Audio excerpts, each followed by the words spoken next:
기도드리겠습니다.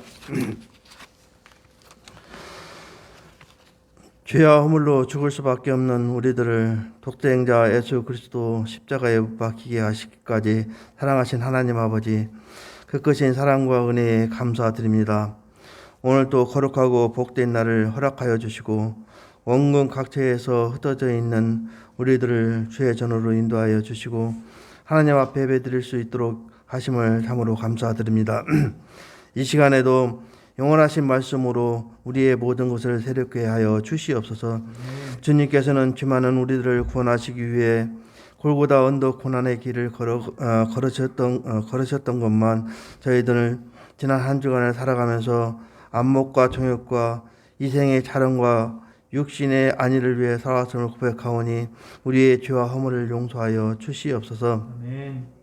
하나님 아버지, 저희들 사순절 기간을 지키고 있습니다. 우리가 주의 고난을 가슴 깊이 묵상할 수 있도록 인도하여 주시옵소서. 무엇 때문에 낮고 천한 자로 예수 그리스도께서 이 땅에 오셨고 무엇 때문에 우리의 죄를 대신해서 죽으셔야 했는지 조용히 눈을 감고 우리의 마음 가운데 질문하게 하시고 깨닫게 하여 주시옵소서. 40일간 후 사순절 기간을 통하여 온 교회가 거룩하여지게 하시고 우리가 십자가를 바라볼 때마다 마음의 큰 고통이 사라지고 우리의 눈이 밝아 주를 보게 됨을 깨닫게 하여 주시옵소서. 하나님 아버지, 가정과 일터에서 힘들고 지칠 때마다 주님을 찾게 하시고 또한 몸이 아파 고통 중에 있는 주님의 성도들 주님과 만남을 통해 치료하여 주시고 위로하여 주시옵소서. 참 평안과 기쁨을 얻고 영육간의 풍성을 맛보며 소망 속에서 살 수 있도록 은혜 내려 주시옵소서. 하나님 아버지, 주님의 핏값으로 주고 사신 주님의 교회 십자가의 정신과 복음이 깊이 스며들게 하셔서 교회를 찾는 모든 심령들이 십자가의 예수 그리스도를 만나게 하여 주시옵소서.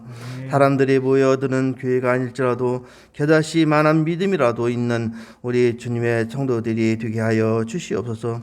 교회가 해야 할 사명이 무엇인지 바로 깨닫게 하여 주시고 진정으로 어두운 세상을 향해 생명의 빛을 비출 수 있는 살아있는 저희 성악교회가 되게 하여 주시옵소서. 오늘도 주의 사자 목사님을 통하여 생명의 말씀을 듣게 하시니 감사합니다. 말씀을 증거하실 목사님에게 지혜와 능력을 허락하여 주시고 말씀을 듣는 저희들 주님을 사랑하는 신앙 고백이 넘쳐나게 하여 주시옵소서. 예배드리는 모두가 같은 마음으로 찬양하게 하시고 저희들의 삶에서도 늘 향기로운 말씀이 넘쳐나게 하여 주시기를 간절히 소망하며 이 모든 말씀 예수님의 이름으로 기도드리옵나이다. 영광을 돌리겠습니다. 할렐루야. 오늘은 보라, 네 아들이 살았다, 이런 제목으로 함께 은혜를 나누겠습니다. 신명기 28장에 보면 하나님의 말씀을 경외하는 사람, 이 경외한다는 것은 은혜 받은 사람임을 기억하고 그 은혜에 합당하게 이 세상 가운데 제사장으로 살기를 간절히 원하는 사람들에게, 참으로 하나님을 경외하는 자에게 하나님이 시의적절하게 적절한 시기에 적절한 방법으로 도우실 것이다 약속하고 계십니다. 동시에 신명기 28장 23절에서 24절은 하나님을 온전히 누리지 못한 자들, 하나님을 온전히 누리지 못했다는 것은 하나님이 주신 것에 빠져서 하나님 자신을 잃어버린 사람들, 그런 뜻입니다. 세상의 모든 아름다움은 하나님이 다 주신 것인데 하나님이 주신 것을 누리면서 하나님 자신을 잃어버리는 이런 사람들에게, 다시 말해서 하나님을 온전히 누리지 못하는 사람들에게, 우상을 섬기는 이들에게 하나님이 노성벽이 되어주셔서 하늘을 막으실 것이다, 이렇게 말씀하십니다. 엘리야는 그 메시지를 가지고 아합과 대결했습니다. 그는 새로운 이야기를 한 것이 아니라 신명기의 말씀으로 내 말이 없으면 3년 반 동안 비가 오지 않을 것이다 이야기를 했습니다. 그리고 하나님은 하나님의 말씀을 가지고 축복하고 하나님의 말씀으로 저주하는 이 엘리야의 이야기를 신실하게 들으시고 그에게 반응하여 주셨습니다. 사랑하는 성도 여러분, 새로운 계시가 필요한 것이 아닙니다. 여러분이 하나님의 말씀으로 다른 사람을 축복하면 그 축복이 이루어질 줄로 믿습니다. 또 하나님의 말씀으로 그들에게 경고하면 그 경고가 그대로 되어질 것입니다. 이 경고는 저주를 위한 경고가 아니라 축복으로 돌아오기 위한 경고입니다. 이 안에 깊은 사랑이 담겼던 것입니다. 하나님께서는 저주로 갈 수밖에 없는 이 엘리야와 같은 사람이 없으면 이스라엘 백성들은 미끄럼틀로 절벽으로 떨어져야 될 건데 마치 절벽에 떨어지는 버스를 홀로 붙잡고 늘어지는 이 엘리야와 같은 사람을 통해서 다시 이스라엘에게 기회를 주시는 것입니다. 겉으로 보기에는 저주처럼 보이지만 저주가 아니고 새로운 기회, 다시 하나님 앞으로 돌아가서 적절한 시기에 적절한 방식으로 도우시는 하나님의 은혜를 누릴 수 있도록 하나님께서 엘리야를 보내시는 것입니다. 말씀은 그런 것입니다. 말씀은 우리로 하여금 하나님 앞으로 돌아가면 하나님께서 시기 적절하게 때에 따라서 하나님께서 이른 비와 늦은 비를 통해서 필요한 사람들을 통해서 우리를 세우실 것이다 약속하시는 말씀을 기억하게 하는 것입니다. 오늘 말씀이 우리에게 생명의 말씀, 소망의 말씀이 되기를 주님의 이름으로 축복합니다. 우리는 지난주에 하나님께서 엘리야를 그 시냇가로 홀로 보내셔서 거기서 까마귀를 통해서 공급하시다가 또 물이 다 떨어질 시기가 되자 사르밧 과부 그 시돈 곳에 속한 곳에 찾아가서 거기서 머물게 하셨습니다. 나중에 이 엘리야의 이야기를 쭉 읽어보면 엘리야를 도무지 찾을 수 없었다는 것입니다. 아합이 전 세계를 통해 사람들을 막 보냈는데 이 엘리야를 찾을 수가 없었던 것입니다. 왜 그렇습니까? 바로 그 등잔빛을 바로 밑에 시돈에 하나님께서 거기에 숨기셨기 때문입니다. 하나님의 지혜가 넘치는 것이죠. 그런데 이 가정에 오늘 본문에 보면 아주 심각한 위기가 생겼습니다. 오늘 본문에 보면 이 본문이 연결됩니다. 17절에 보면 이 일 후에 이렇게 시작됩니다. 그러니까 하나님께서 기적을 베푸셨죠. 이 가정에 2명이 먹고 이제 죽으려고 하는 그 식량을 먹고 죽으려고 하는 음식에 엘리야가 끼어들면서 엘리야도 함께 그 음식을 나눠 먹게 되는, 그리고 하나님께서 기적을 베푸시고 하나님의 은혜가 막 흘러 넘치게 됐던 이 가정 가운데 갑작스러운 어려움이 생기게 된 겁니다. 그 이후에 어떤 일이 생겼습니까? 보시면 그 여인의 아들이 병들어 증세가 심히 위중하다가 숨이 끊어졌습니다. 이 본문의 내용을 살펴보면 손쓸 겨를 없이 죽었다는 것입니다. 손쓸 겨를 없이 죽어버린 겁니다. 갑자기 위중해져서 갑자기 죽었습니다. 이 여인의 반응이 참 놀랍습니다. 18절에 여인이 엘리야에게 이르되 하나님의 사람이여 당신이 나와 더불어 무슨 상관이 있기로 내 죄를 생각나게 하고 또 내 아들을 죽게 하려고 내게 오셨나이까. 엘리야가 오지 않았으라면 혹시 이 아들이 죽지 않았을까?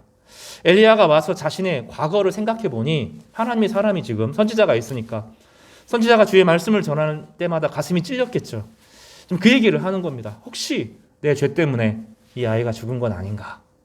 하나님이 내 죄로 인하여서 이 아들을 심판하시는 거 아닌가? 나를 심판하시기 위해서 이 아들을 죽이시는 거 아닌가? 이런 이제 두려움에 여인이 사로잡혔습니다.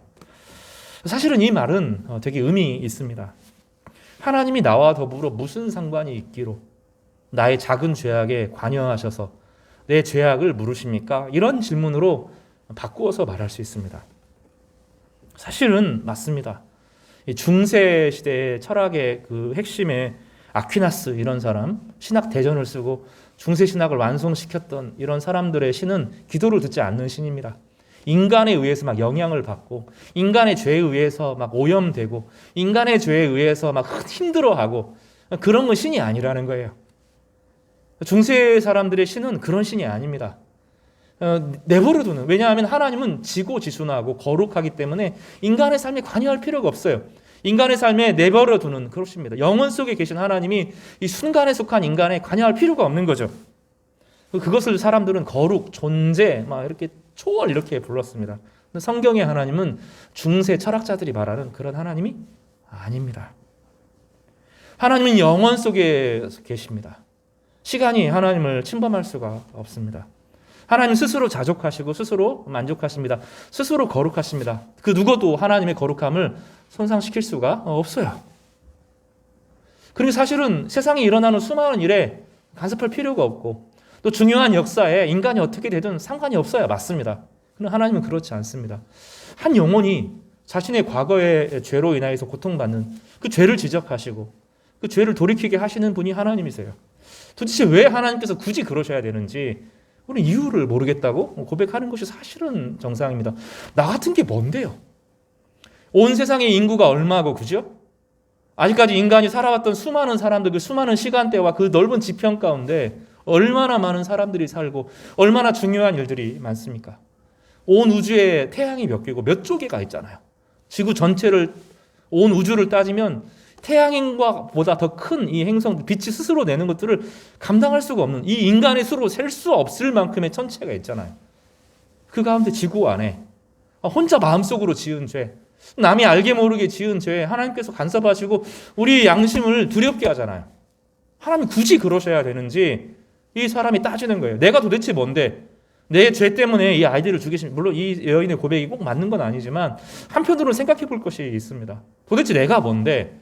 내가 지은 사소한 것에 주님께서 간섭하실 필요가 있습니까? 나 같은 게 도대체 뭔데? 이렇게 말하는 거죠. 사실은 맞습니다. 그런데 하나님은 관심이 있다는 거예요.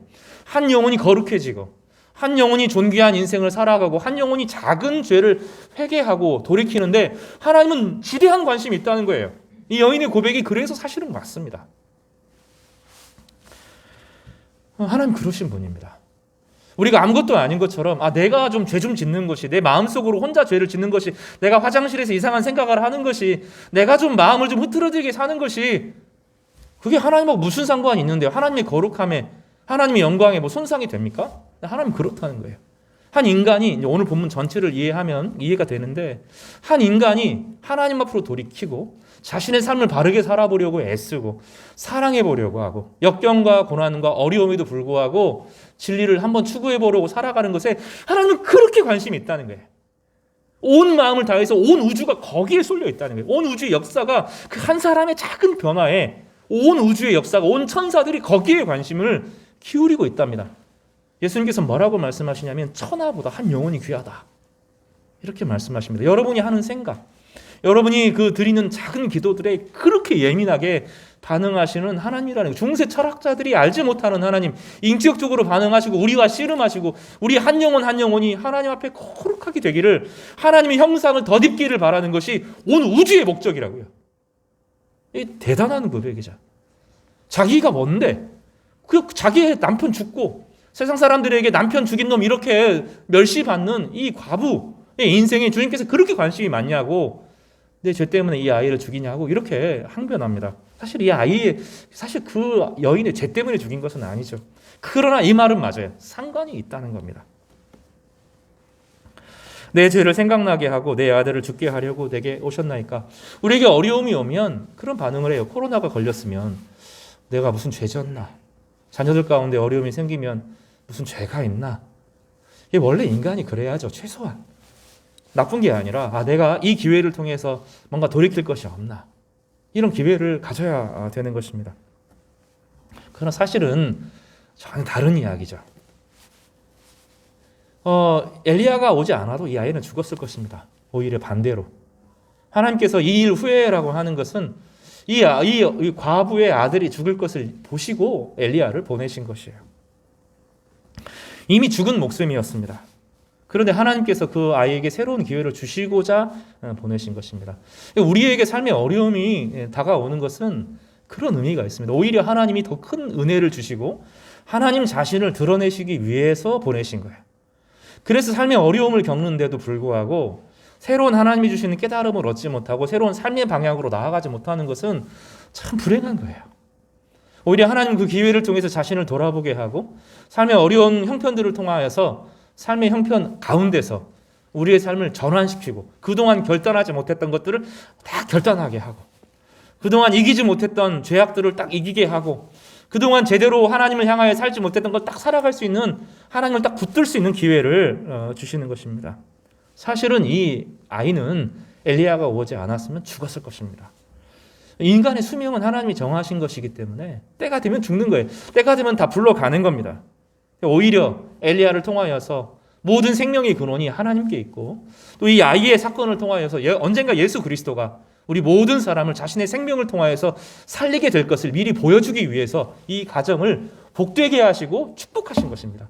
그런 이 가정에게 찾아온 어려움은 저주가 아니고 예수님의 이야기를 보여주는 엄청난 사건입니다. 이 사렙과 가부의 그 작은 믿음을 하나님께서 얼마나 중요하게 여기셨는지 상상도 못하는 것입니다. 작은 믿음으로 이웃을 도울 때, 작은 믿음으로 하나님 앞에 반응할 때 하나님은 그 가정에 상상할 수 없을 만큼의 관심을 기울이고 계신 것이에요. 여러분, 하나님 우리에게 정말로 관심이 많으십니다. 하나님은 진실로 우리에게 사랑을 주시기를 바라시는 분이에요. 이번에 이제 야고보서를 그 수요 예배 때 묵상을 하면서 하나님 앞에서 더럽고 정결한 더러움이 없는 경건은 이렇게 이제 경건에 대해서 이야기를 가집니다. 하나님 앞에서 산다는 것이 우리가 여러분 두렵지 않아요? 하나님 생각하면 언젠가 하나님의 심판대 앞에 설 거라고 생각하면 두렵죠. 맞아요. 맞아요. 근데 야고보서에서 하나님 앞에서라는 의미는 그런 의미가 아닙니다. 여러분, 그 홈 경기와 어웨이 경기가 있어요. 특히 손흥민 같은 선수는 그 토트넘 경기장에 가면 펄펄 뜁니다. 그런데 다른 경기장에 가면 좀 힘을 잃어요. 왜냐하면 사람들이 막 응원을 해주면 힘이 나나 봐요. 우리나라가 이란을 이번에 축구에 이겼죠. 근데 UAE에게 졌어요.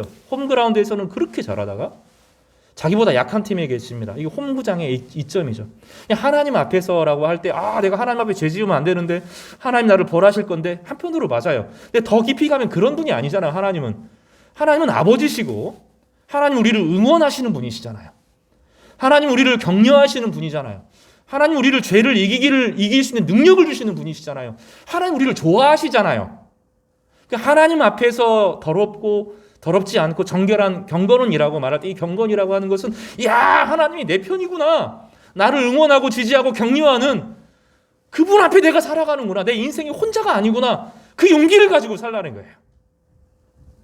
지금 이 여인은 내가 죄지어서 하나님께서 아이들을 죽이셨습니까? 이렇게 나오는데 그게 아니라는 거예요. 이 작은 믿음을 가지고 엘리야를 극진하게 대접하고, 사실은 버려진 이방인 엘리야가 하나님의 사람인지도 잘 모르는 상황에서 그를 향해서 환대를 베푸는, 자기 것을 내어줄 수 있는 이 사람을 하나님께서 너무 좋아하셨어요. 이 사람의 이야기는 두고두고 기록되어야 되고, 이 사람의 이야기는 예수 그리스도를 보여주는 그 중요한 사건이 되어야 된다고 하나님께서 하신 거예요. 그래서 이 여인의 그 불행을 통하여서 하나님 오히려 역동적인 하나님의 나라를 펼쳐 보이려고 하시는 것입니다. 사랑하는 성도 여러분 가운데 고난이 올 때 그래서 이런 마음을 가져야 돼요. 내 고난 가운데서도 믿음으로 살면 하나님께서 나를 통해서 이루실 일이 있다. 하나님은 나를 통해서 선하고 정말로 아름다운 역사를 펼쳐 보이실 것이다. 그리고 딱 뛰어넘는 거예요. 그동안 내가 그냥 지치고 피곤해서는 못했는데 딱 어려움이 생기면 마음이 달라지잖아요. 육체가 무너지고 삶에 어려움이 생기면 우리 마음이 달라지잖아요. 그때 막 몸이 힘들고 어려워지지만 그 순간에 죄를 죽이고 내 육체에 속했던 본성들을 거기서 함께 묻고 하나님이 주시는 기대와 소망을 따라 나를 응원하시고 나를 도우시고 내가 정말 하나님 앞에서 담대하게 살기를 원하시는, 이 세상 가운데 하나님의 영광을 드러내기를 그토록 갈망하시는 하나님 앞에 우뚝 서는 거예요. 그럼 하나님께서 온 천사들과 함께 여러분을 응원하실 것입니다. 여러분, 그 소리가 안 들리세요? 그 소리를 못 들고 사세요? 얼마나 삶이 힘들어요. 하나님만 응원하고 계세요. 천사들을 통해서 응원하시고 성령을 통해서 막 응원하시고, 천군 천사가 우리 뒤에서 그래 한번 해봐라, 여기서 한 번만 뛰어넘어라, 믿음으로 도전해봐라, 희망을 가지고 살아라, 다른 사람을 위로하고 격려하라, 이 소리 안 들리세요? 성경은 그 얘기를 하는 거예요. 하나님을 자꾸 심판자로만, 최종적으로 우리를 심판하실 분이지만 우리를 알아주실 분이세요. 좋은 상을 받았는데, 학교에서 국가에서 좋은 상을 받았는데 아무도 그 상을 나눌 사람이 없으면 얼마나 힘들어요. 여러분, 그런 일은 없겠지만 100점을 맞았어요. 100점 맞았네? 아니잖아요. 엄마한테 가고 엄마 나 100점 이래야 되잖아요. 그렇다고 나를 응원하고 격려하고 지지해주는, 나를 사랑해주는 사람에게 우리의 감격을 표현해야 되잖아요. 하나님의 상이 바뀌었으면 좋겠어요. 하나님에 대한 생각이 바뀌었으면 좋겠어요. 교정되면 좋겠어요. 하나님 좋은 분이에요. 성경에서 하나님을 경험한 사람들은 다 하나님이 좋다고 그래요. 좋으신 하나님이라고 말해요. 하나님 너무 좋다고, 이런 하나님인지 몰랐다고, 하나님의 은혜를 맛보아하려고 제발 그 은혜 가운데 좀 많이 거했으면 좋겠다고 이야기해요. 하나님 좋으신 분이에요. 우리에게 한없이 선해요. 우리 미래에 대해서 그토록 신경 써요. 우리의 육신의 부모님들보다 100배, 1000배, 만배 우리를 사랑하시고, 그래서 하나님이 진짜 아버지가 되는 거예요. 우리로 하여금 새로운 인생을 시작할 수 있도록 길을 열어주시는 그 주님의 은혜를 여러분 이 본문을 통해서 누리시기를 주님의 이름으로 간절히 축복합니다. 온 우주를 창조하시고 운행하시는 하나님께서 과부의 삶에 관심을 기울이셨어요.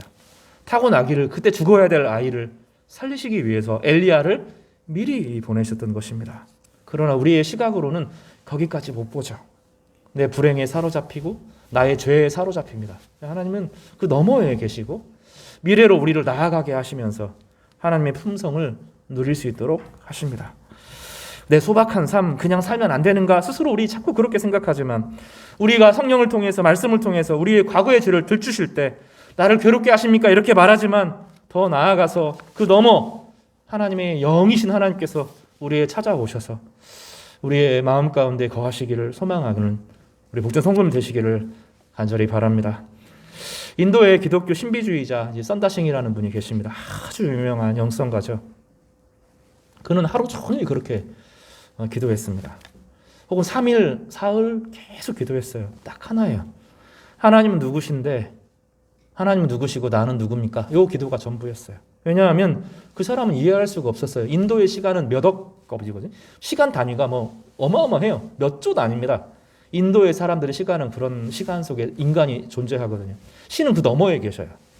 이 인도 안에서 자랐던 이 신비주의자는 성경의 하나님을 만나고 나서 이해할 수가 없었어요. 영겁의 하나님께서, 무한한 하나님께서 자기한테 관심이 있고 그 자기를 위해서 자기 아들을 이 땅에 보내셨다는 게 납득이 안 되는 거예요. 그래서 소리를 지를 수밖에, 경탄을 저지를 수밖에 없어요. 그 우주의 영원한 하나님께서 나한테 관심이 있다고? 도대체 하나님은 누구고 도대체 내가 누구길래 나같이 버려지고 인도에서는 윤회되고 썩어지고 이런 존재라고 말하는데 나를 인격으로 대하시고 하나님의 형상으로 대해졌다는 자신이 받아들여지지가 않는 거예요. 너무 감격해서 그냥 기도할 수가 없어요. 도대체 하나님이 누구고 나는 누굽니까? 하나님 나를 왜 그렇게 대하십니까? 내가 그렇게 대단한 존재가 아닌데 왜 나를 향하여서 당신의 아들을 보내주셨다고 말합니까? 하고 고개를 숙이고 하나님 누구십니까? 도대체 나는 누굽니까? 탄성을 저지르면서 기도할 수밖에 없었던 거예요. 온 우주의 크기를 가름할 수 없다면 하나님은 더 크신 분인데, 그 무한대의 시간이 펼쳐져 있는데 그 하나님이 나에게 관심을 기울이고 있다. 이것만큼 위대한 일이 어디 있습니까? 오늘 하나님께서 여러분에게 여러분 마음에 일어나는 그 작은 변화에 온 힘을 다하고 여러분 마음이 새로워지고 새로운 인생을 아름답게 살기를 원하시기 위해서 격려와 박수와 지지와 환성과 탄성을 저지르시는 분이심을 믿으시기를 간절히 바랍니다. 그 하나님과 동행하시는 우리 성도님 되시기를 주님의 이름으로 축복합니다. 두 번째로 살펴볼 것은 엘리야가 기도했다는 거예요. 엘리야는 자신의 능력을 쏟아붓지 않았어요. 엘리야 자신에게 능력이 있었다면 살아나 이렇게 쓰면 될 겁니다. 마법사인 것처럼 사람들은 그렇게 기도를 생각해요. 어떤 독특한 능력 있는 사람이 막 주술을 걸듯이, 어떤 목사가 막 주술을 걸듯이 능력이 있어서 막 사람을 살린다고 생각해요. 아닙니다. 엘리야는 부르짖었어요. 자신에게 능력이 있지 않기 때문입니다. 사람을 살리고 죽이시는 것은 하나님에게 달려있는 것이지 자기에게 달려있는 게 아니에요. 어떤 목사에게, 어떤 능력 있는 사람에게 달려있는 게 아닙니다. 그는 그래서 부르짖어요. 하나님께서 해주셔야 산다는 거예요. 부르짖는데 간절히 부르짖습니다. 그 아이를 놓고 정말로 결사적으로 부르짖습니다. 내 하나님 여호와여. 그리고 하나님을 내 하나님이라고 불러요. 하나님이 가까웠어요. 심판하시고, 물론 맞아요. 근데 그 심판주가 내 아빠면 다르잖아요. 내 사랑이고 나를 너무 이해하시는 그분이면 다르잖아요.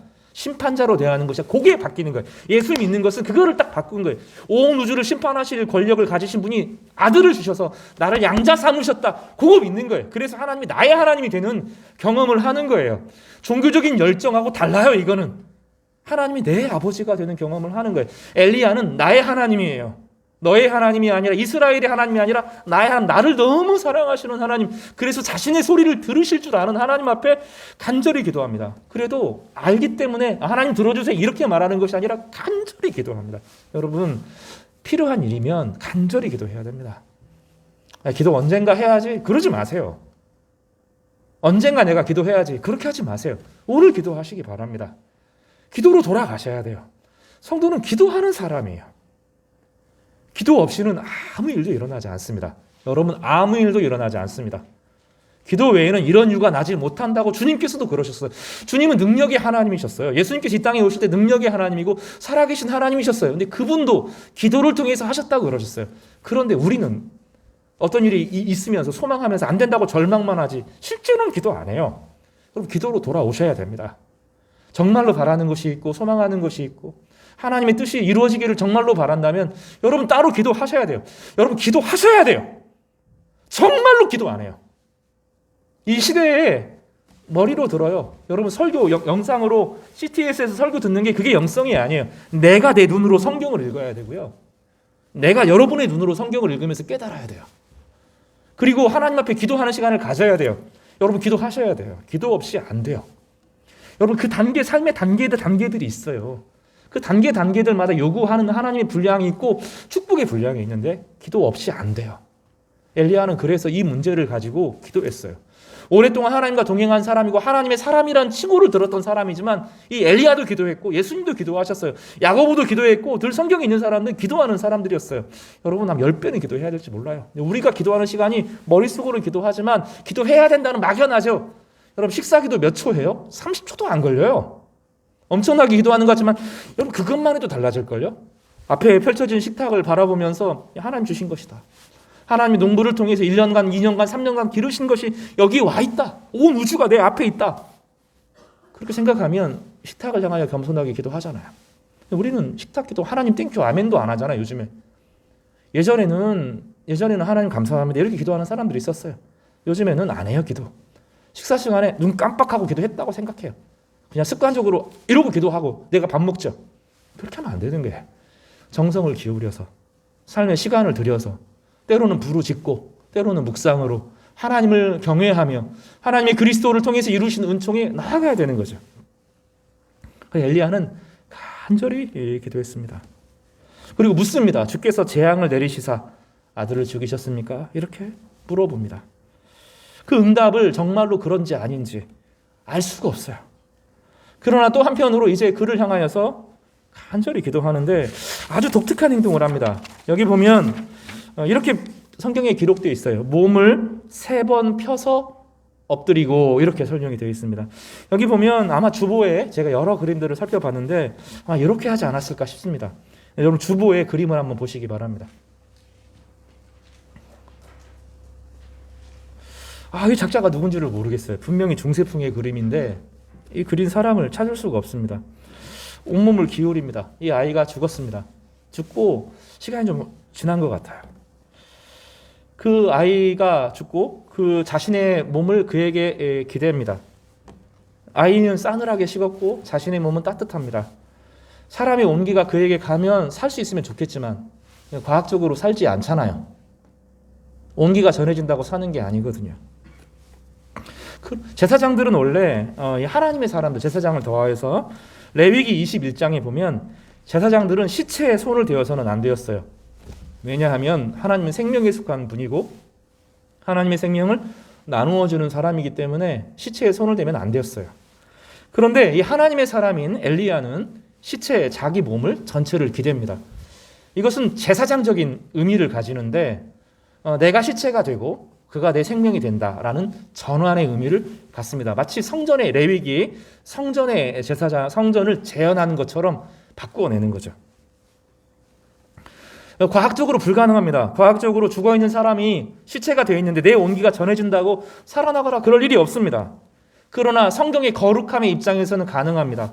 죽어있는 영혼이 죽어있지만 제사장과 하나님과 연결되어 있는 살아있는 생명이 그에게 흘러감으로 제사장이 더럽혀지고 그 생명이 거룩하여지는 이 치환, 전환이 일어나는 거죠. 놀라운 것은 그 과정을 통하여서 이 아이에게 생명이 흘러 들어갔다는 거예요. 예수님께서는 어느 날 길을 걸어가고 계신데 어떤 혈루증 앓은 12년 동안 병을 앓았던 한 여인이 예수님의 등 옷자락을 이렇게 잡습니다. 그런데 생명이 예수님으로부터 확 흘러 들어와서 이 여인 전체를 완전히 회복시켜서 생명의 근원에서부터 모든 것을 회복시키는 역사가 일어났습니다. 엘리야는 생명의 근원이 아니에요. 그렇지만 이 엘리야의 사건을 통해서 언젠가 생명을 주시는 그 생명 자신이 우리에게 생명을 불어넣어 주실 것을 재현해 주는 것입니다. 우리가 우리의 온기가 타인에게 전달될 수 있는가? 죽은 자에게 우리의 생명이 갈 수 있는가? 불가능한 것입니다.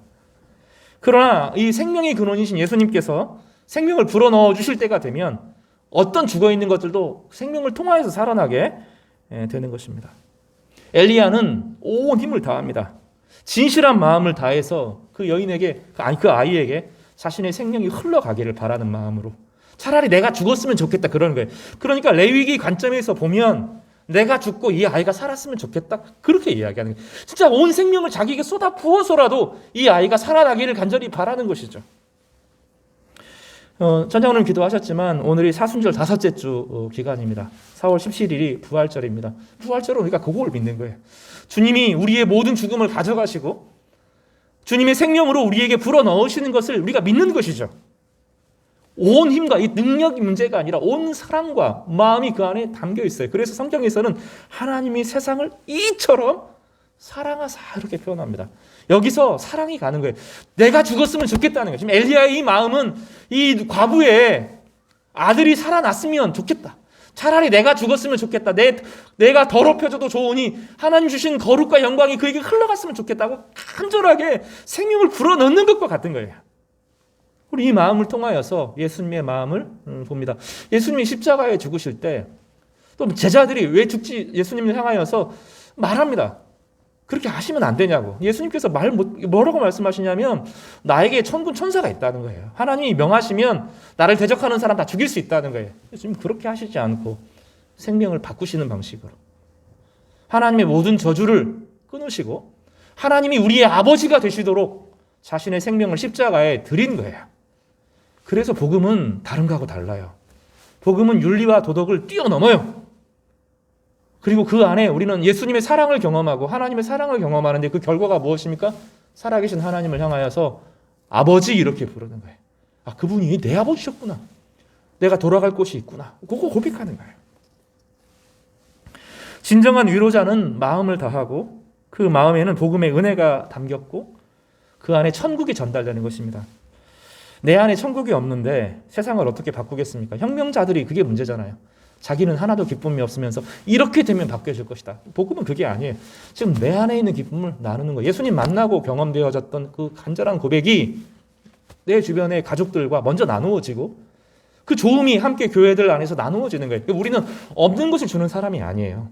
내 안에 있는 예수님의 생명을 누리는 사람이 그 생명을 나누는 방식으로 하는 것이죠. 예수님에게 생명이 있습니다. 하나님 아버지와의 사랑이 있어요. 예수님에게 있습니다. 예수님 앞에 나아오는 모든 자들은 예수님의 생명을 먼저 경험합니다. 우리를 사랑하시는 하나님을 예수님을 통해서 경험합니다. 모든 저주가 예수 안에서 끊어졌음을 생명을 통해서 고백하게 됩니다. 한 백부장은 예수님이 오시기를 청했어요. 자기 종이 죽는 것 때문에. 근데 예수님이 오시는 건 부담스럽다는 거예요. 그분을 감당할 수 없기 때문입니다. 그래서 말씀만 해달라고. 그 예수님이 당황하셨어요.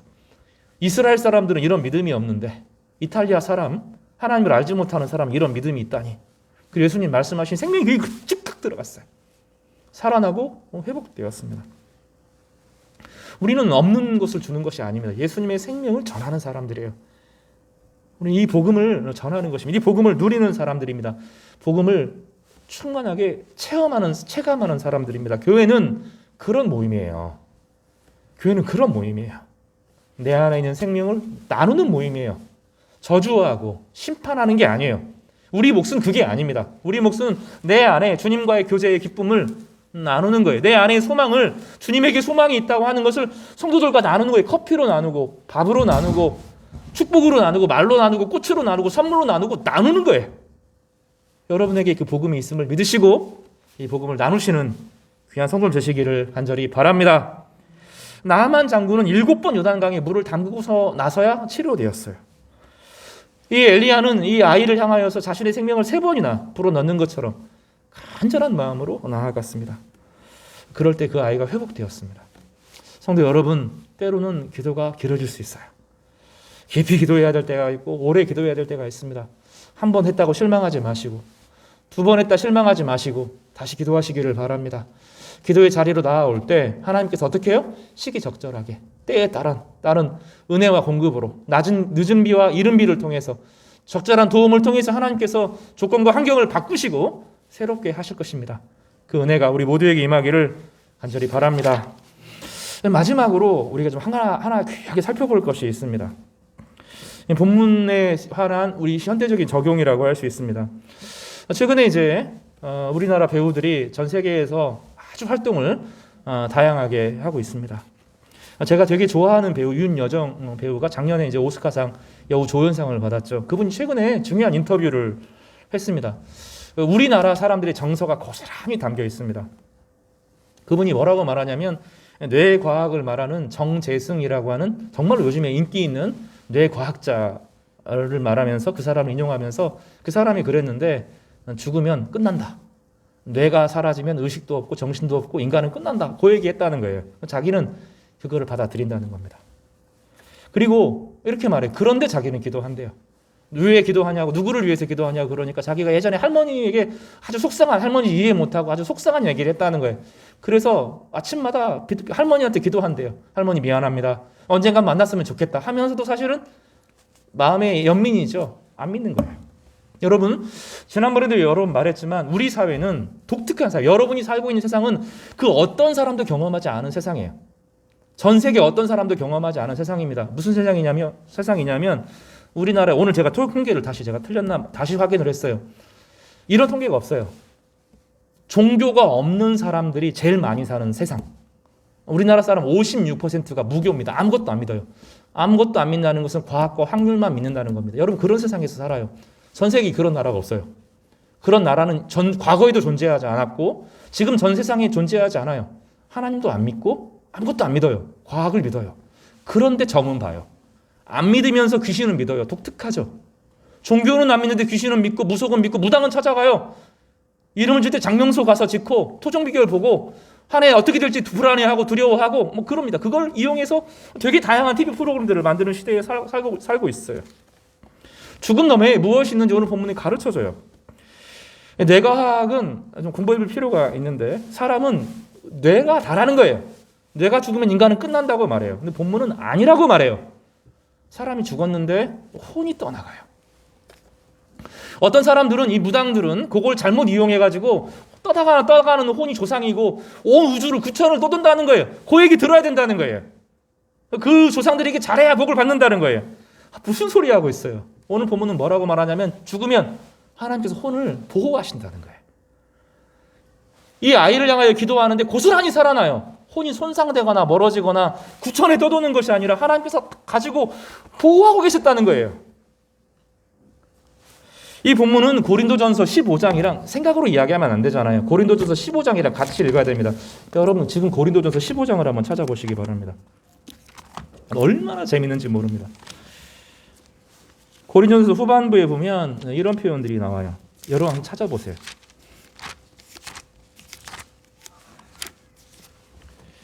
고린도전서 15장 35절에서부터 58절까지 몸이 어떻게 되는가를 설명을 합니다. 바울은 이렇게 이야기해요. 이 땅에 살아가는 동안에 정신하고 상관없이 여러 수많은 몸들이 존재한다는 거예요. 물고기라는 몸도 있고, 그쵸? 새라는 몸도 있다는 거예요. 짐승의 몸도 있고 인간의 몸이 있다는 거예요. 그쵸? 여러분, 우리가 보는 다 형체를 가지고 있는 몸들이 존재하죠. 그런데 그 몸은 영혼을 담는 그릇이래요. 영혼을 담는 그릇이래요. 영혼이 필요하고 그 영혼을 담길 만한 그릇이 몸에 담긴다는 거예요. 그런데 그 몸은 썩어가고 버려진다는 겁니다. 의식이 영혼이 아니에요. 정신이 영혼이 아니에요. 사람의 몸은 죽어요. 죽어가는 과정 가운데서 우리는 버려지는 것 같은 슬픔을 경험합니다. 아니라는 거예요. 그런데 죽음 이후에 예비된 몸이 있대요. 예비된 몸. 죽음이 우리를 갈아엎고 우리를 이기는 것처럼 보이는데 그게 아니라는 거예요. 우리가 이 세상을 살아가면서 고난을 경험하고 어려움을 경험하고 그 안에 하나님의 풍성한 은혜를 경험하면서 우리 영혼이 너무 커졌어요. 하나님을 아는 지식이 커졌고 하나님의 성품이 너무 커졌어요. 그래서 이 낡은 육체를 가지고서는 그 하나님을 아는 지식을 가지고 있는 인간의 그 영혼을 담을 수 있는 육체가 아니라는 거예요. 그래서 그 육체는 버려지고 새로운 육체가 준비되어야 된다고 바울이 이야기해요. 여러분 자세히 읽어보세요. 35절에서부터 58절은 그 얘기하는 거예요. 물고기가 물고기인 이유는 물고기의 정신을 담을 수 있는 만큼의 영혼을 담을 수 있는 그릇이 물고기이기 때문이라는 거예요. 물고기의 영혼을 담을 수 있는 그릇은 물고기의 몸으로 존재할 수밖에 없다는 거예요. 인간은 하나님의 형상으로 만들어져서 이렇게 될 수밖에 없다는 거예요. 그러나 우리가 하나님을 이 땅에서 살아가고 알아가고 배워가고 고난과 역경을 통해서 존귀해지고 거룩해진 이 영혼이 있는데 이 영혼을 우리 육체로는 담을 수가 없다는 거예요. 그래서 육체는 폐기되고 하나님께서 이 영광의 몸을 준비해 주신다는 거예요. 그동안은 하나님께서 그 영혼을 보호하고 계셔요. 보호하고 계셔요. 흩어지지 않아요. 그 모든 영혼도 구천에 떠도는 그런 거 없어요. 귀신들의 지배당하는 것 그런 거 없어요. 이거 다 가짜예요. 민족 문화 가운데 흘러 들어오는 교묘한 생각들로 사람을 딱 휘어잡고 그 사람에게 주권을 넘겨주는 순간 모든 것을 빼앗기는 구조로 되는 거예요. 아니라는 거예요. 하나님께서 모든 영혼을 딱 보호하셔요. 여러분 점집 절대로 가면 안 돼요. 저주받아야 돼요. 그건 안 되는 거예요. 그런 얘기 들으면 안 돼요. 그럴듯한 이야기라고 해도 뭐 대통령을 맞췄다 어쩌다 뭐 그런 얘기야. 그 다 거짓말이에요. 사람의 영혼은 죽으면 하나님께서 딱 걷어가서요. 혼을 딱 보호하셔요. 그리고 적절한 때에 적절한 시기에 부활의 영광으로 새로운 몸으로 그에게 채워주시는 거예요. 여러분 말은 태어나면서 걸어요. 태어나면서 뛰죠. 그죠? 인간은 태어나면서 1년을 있어야 겨우 아장아장 하잖아요. 그렇죠? 근육이 없어서 그런 게 아니에요. 정신이 어릴 때 말은 태어나면서 뇌와 몸이 딱 일치가 돼서 태어나오는 거예요. 뇌가 몸을 다스릴 수 있어요. 인간은 이미 근육은 있지만 뇌가 몸을 다스릴 수가 없어요. 그래서 연결이 돼야 되거든요. 그 뇌가 사라진다고 해서 의식이 사라지지 않아요. 오늘 본문에 보면 그런 게 아니라 하나님께서 지키고 보호하시고 딱 데리고 가셔요. 그리고 이렇게 표현합니다. 마지막 날에 이렇게 표현하는데 여러분 잘 읽어보세요. 제가 한 부분을 읽어드리겠습니다. 41절입니다. 40절 41절에 볼게요.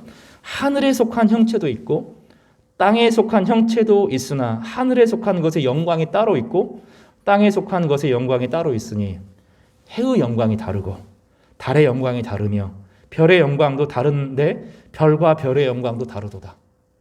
우리 영혼의 고귀함에 따라서 하나님을 알아 이 고난과 어려움의 시기 가운데 얼마나 풍성하게 사랑했느냐에 따라서 영광이 다르다고 말해요.